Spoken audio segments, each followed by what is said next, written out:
partner will lay down with his chest on your chest, and you start from the very beginning. Just roll on the side, elevate your hand up, extend it, and then bring your knee in and push him away. Good morning all. Brazilian Jiu-Jitsu, Tiger Muay Thai, Fitness Street, about to show you some of the techniques we learned about creating frames, some absolute fundamentals in Jiu-Jitsu. Gonna give you the timestamps down below. Hope you guys enjoy. So we will start in a half guard position. Half guard position where one of my legs, when I already crossed one of his legs, but I still didn't do that with the second one. So I will start in that position. I will start with my chest to his chest, okay? And that will be a work for my partner. Can you go on top now? And there will be a talk over frames. So the frames can be, different. Like they can be locked hands. Frames. This is not just the muscles. This is like your locked joints and bones. This is your structure. So when I will hold someone on my frames, I will not spend a lot of energy. So it will be pretty easy for me to hold my partner in that position to create the distance. I will use frames to create the distance. And frames can be your straight hand, or like your elbow, or your knee, or just a shoulder to shoulder. This is already framed. So you don't want to be flat on the floor when you're in a defensive position, because it's really hard to push someone away. Even if you do a bench press, but that can be really hard. This is not. So we start with the chest to chest, just lay down. So what I have to do in the first movement, I have to roll on my side. I want to roll with my shoulder, and my partner will lay with his chest on my shoulder, with the middle of his chest on my shoulder. The next, this is the first step, just to roll on your side. That's not a very hard movement, but you elevated him up for 5 centimeters, and this is more than enough to elevate your elbow up. So this is the second frame, okay? And now I will just extend my hand and create the third frame, the biggest distance which I need to bring my knee inside. And my knee is a knee shield, so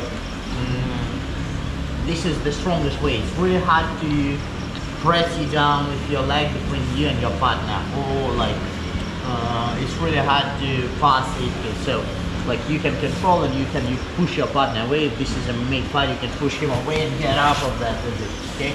And once again, your partner will lay down with his chest on your chest, and you start from the very beginning. Just roll on the side, elevate your hand up, extend it, and then bring your knee in and push him away, okay?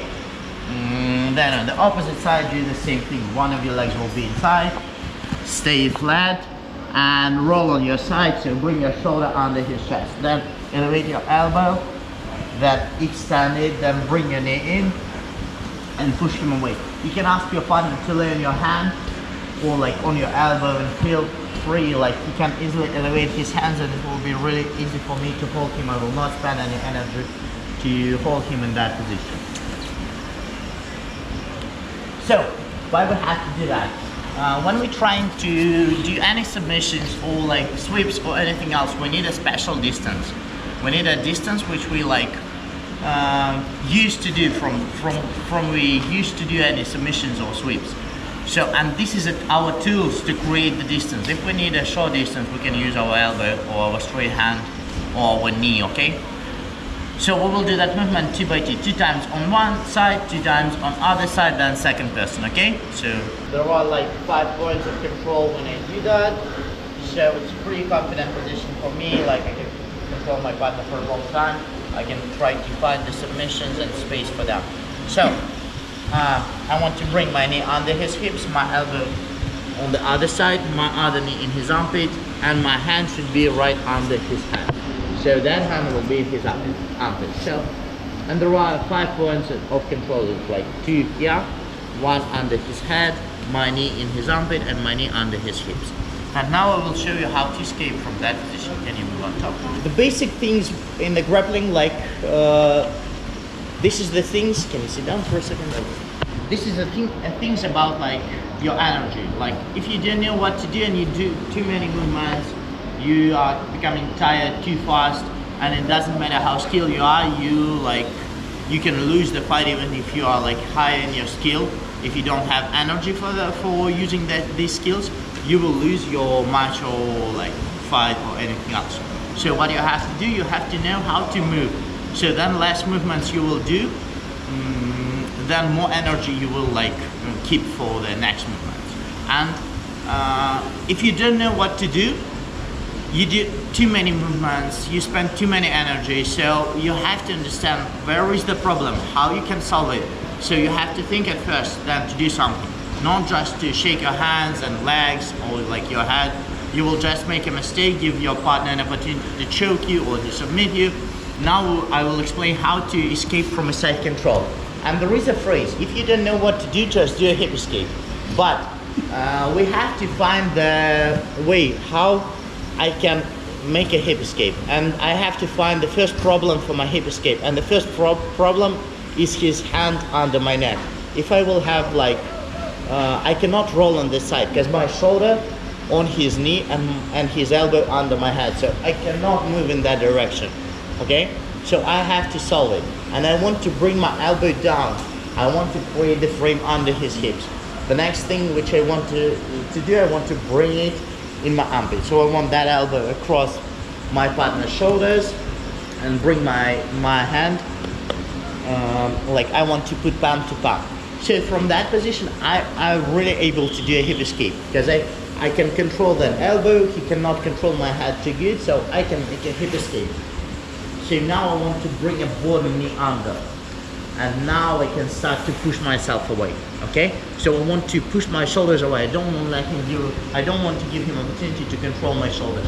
If he will control my shoulders, then he will press me down, past my knee, and again I will start from the very beginning.